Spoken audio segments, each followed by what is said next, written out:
Actually, up to now, perception on the deepest level has really, from an evolutionary point of view, been detrimental to survival.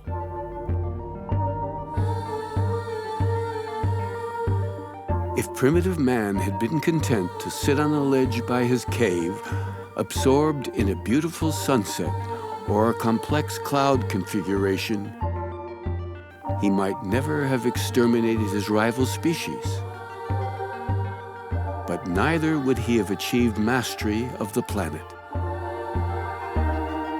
Now, however, man is faced with the unprecedented situation of potentially unlimited material and technological resources at his disposal, and a tremendous amount of leisure time.